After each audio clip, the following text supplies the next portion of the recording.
So you're very welcome back to Unstable TV. We do have another reaction for you guys. So of course, if this is your first time on the channel, do not forget to like, subscribe, comment, share, hit the bell, and if you're a returning viewer, hi. So today we are going to be checking out a extremely highly requested video, and this is The Throne of Allah. Mind-blowing. So shout out to all you guys that commented on our previous reaction videos to tell us to check this out. We know it's being highly requested. We know there's a lot of demand for it, but there is a list and we have to get through it. But here we are now. Let's go!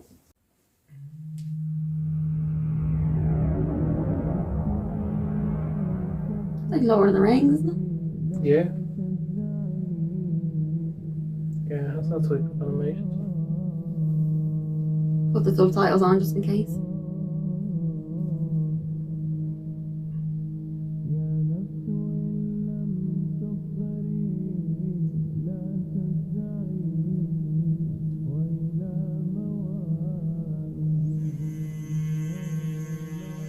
يا نفس إن لم تظفري لا تجزعي.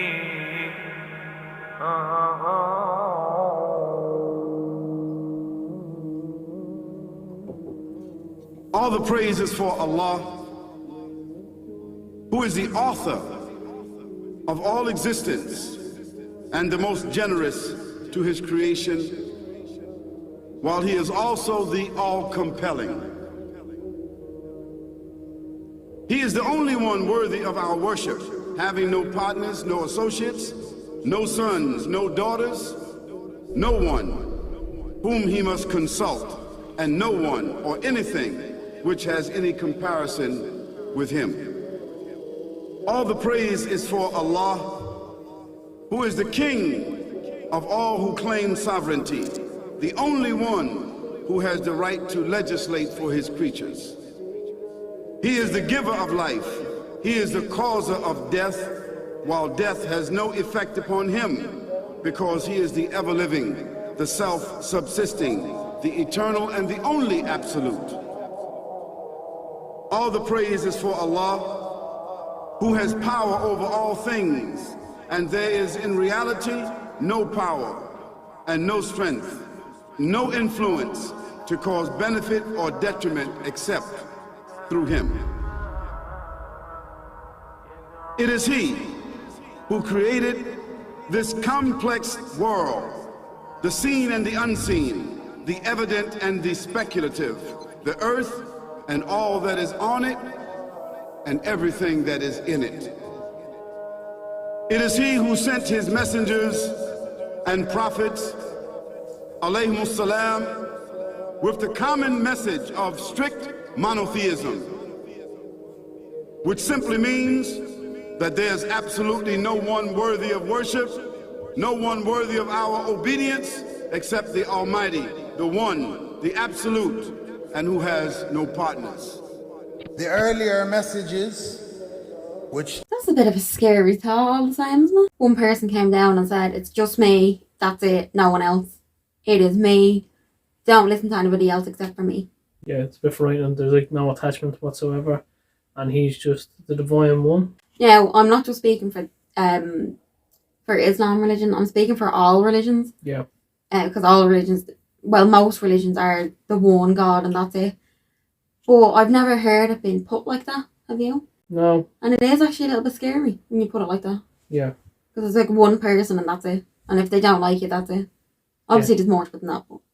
Yeah, this is just where we're getting so far from it, or what we're getting from it so far. So far, first of all, I wasn't expecting it to come in like that. A lot of powerful words being spoken here. Still kind of blown away that there's no sons or daughters. It's just Allah himself, and that's it. Changed the world in the area in which the prophets were sent.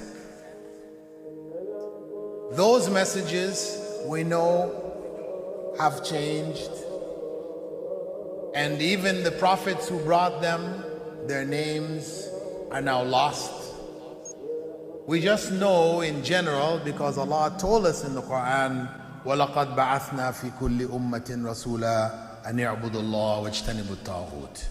I've sent to every nation a messenger, calling people to worship Allah alone and to avoid the worship of false gods. This essential message has been preserved in Islam in a way that it was never preserved before. Not because the message was different, because it was the same message, but because of the fact that there would be no other prophets who would come after Muhammad sallallahu alaihi wasallam. So therefore that message now had to be protected. It had to be preserved in a way none of the earlier messages were preserved. I will tell the atheist, what you say you have come to know 40 years back, and what you call the Big Bang is already mentioned in the book which I read, the glorious Quran. It's mentioned 1400 years ago in Surah Anbiya, chapter number 21, verse number 30, which says, Avalam yaral lazina kafaru. Do not the unbelievers see anna samawati wal arda kanat ratkan fataqnahuma, that the heaven and the earth were joined together and we clove them asunder. What you're talking about, the Big Bang, I try to imagine compressing a spring. I push it closer and closer and closer together so it's smaller and smaller and smaller, and I've stored a tremendous amount of energy in that spring, and when I let it go, it bursts out, it bursts out, it bursts out. the creation of the universe, which you came to know 40 years back, is already mentioned in this book, the glorious Quran, remix. 1400 years ago. Who could have mentioned that in the Quran? So the atheists will say, maybe someone wrote, maybe it's a fluke, maybe it's a guesswork. A human being, regardless of who they are, or where they are, or what they do, will have this curiosity. They'll want to know, why am I here? How did I get here? And do I have a purpose? And if so, what is it? The only one who would really be able to answer that question would be the Creator himself. If there is a Creator, it would be up to him to tell us why we were created and what he expects from us and what this life is really about. Allah has shown the people from the time of Adam until right now, has shown the people what he wants from them. And it's a very simple thing, and that is that worship be for him alone without any partners. In fact, we know this life to be a test from Almighty God. That's why we're born, and that's why we die, because there has to be a beginning and an end for us to be tested on. The next life, after this life, no one will ever die again. A bad person or a good person. Both are brought back, and they continue to live in the next life, either in good shape or not so good shape, depending on how they did on the test. The worship of the God of Abraham, that was what was taught by these prophets. The Lord of the Arash and Kursi. We're talking about the Lord of the world. They're saying that, you know, you live and you die, and then the next life you live forever. How does anybody know that? Yeah, it's a bit of a wild statement, isn't it? That Yeah, you're being it is. tested in this life, and then the next life, whether you're good or bad, there's no real consequence because you get to live forever. No good shape or bad shape, but you still get the eternal life afterwards. Why be good when you can be bad and you still get the same reward? But that is a way of looking at it as well. There's kind of no incentive to be good then, is there? Because you're just going to be living life in paradise after you die anyway, so. Yeah, so was there any point then in listening to any of this and following a religion and just going to do your own thing then? Because you're still going to get it even if you don't listen. I know heaven and hell and Christianity and all that as well. I'm speaking for every religion. Yeah. We're just having an opinion Yeah. across a broad view of this. Now, of course, we're not telling anyone not to follow or stop you from doing your own thing. Like, we don't follow any religion, so we're having an outside perspective. We're also trying to learn what you guys understand. Alhamdulillah Rabbil Alameen. We're talking about the Lord of the entire universe and beyond. The entire universe and beyond. You know, we live in this dunya, and we are fascinated with this dunya which Allah subhanahu wa ta'ala indeed has created in a beautiful manner. We're fascinated. There are over billions of people which live on this dunya at this moment in time. Over 6 billion people that live on the dunya at this moment in time. This dunya of Allah subhanahu wa ta'ala is so big that there is space in this dunya for billions and billions and billions or more people. But what is this dunya in comparison to what Allah subhanahu wa ta'ala has created out there? This dunya is insignificant. This dunya is meaningless to Allah. It means nothing. It is worthless. So worthless, compare it with the sun. The sun is one star. You know more science than me. You'll be able to tell me better. Take this planet Earth and you place it inside the sun, and you will be able to place 1.3 million Earths in the sun. 1.3 million Earths in the sun. Allahu Akbar. Allah is the greatest. The sun is one star. One star. There are stars out there which are millions of times bigger than the sun. You tell me this, that you need millions and millions of stars to make one galaxy. And then you tell me this, that there are zillions of galaxies out there. Let me tell you on top of this, my friend. After this, whatever you see above,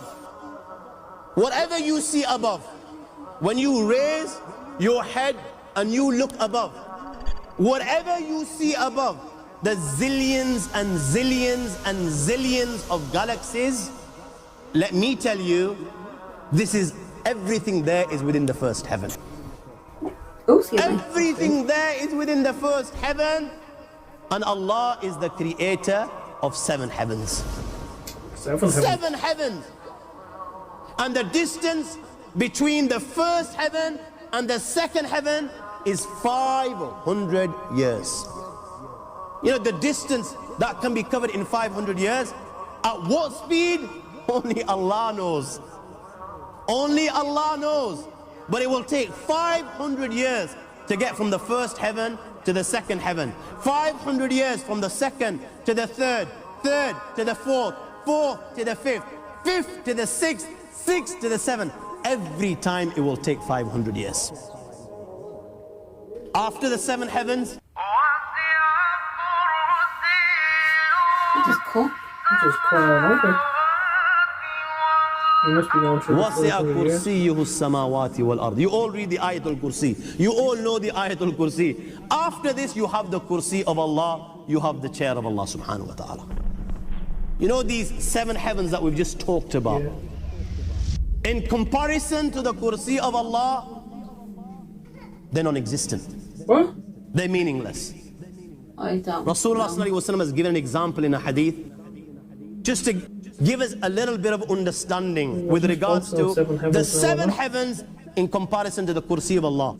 Take a ring from your finger, take it off, the small ring that you have, and place it, let's say, in a desert, the Sahara Desert. It's the biggest desert in the world. You know that ring that we take off from our fingers and place it in the Sahara Desert?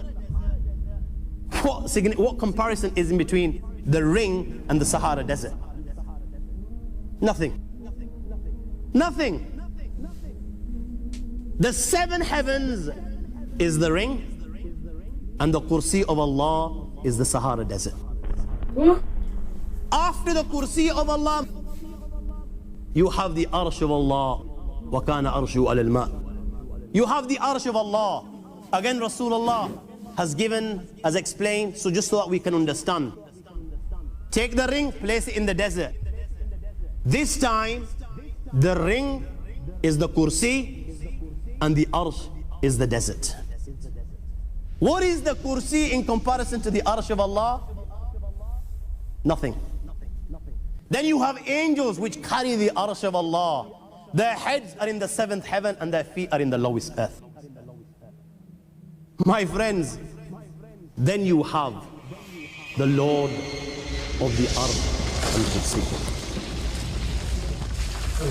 لا تدركه الأبصار ويدرك الأبصار وهو اللطيف الخبير. He is beyond The size of Allah. He's trying to say everything. Who Allah is. What That's Allah what seems is. like, but I don't the think so. greatness of Allah is beyond the comprehension of my little mind. This is the being that you and I are messing with. So there's no God, but there is.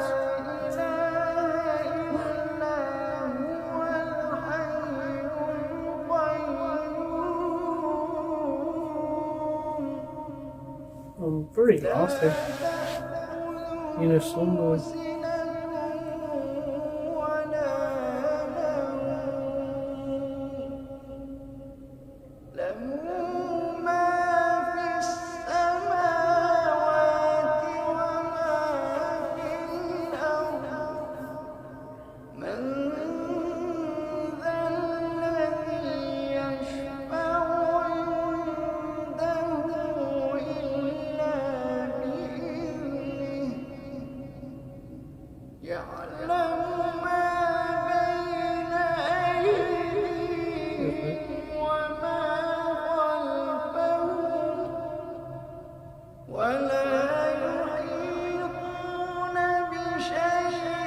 So we can never comprehend it.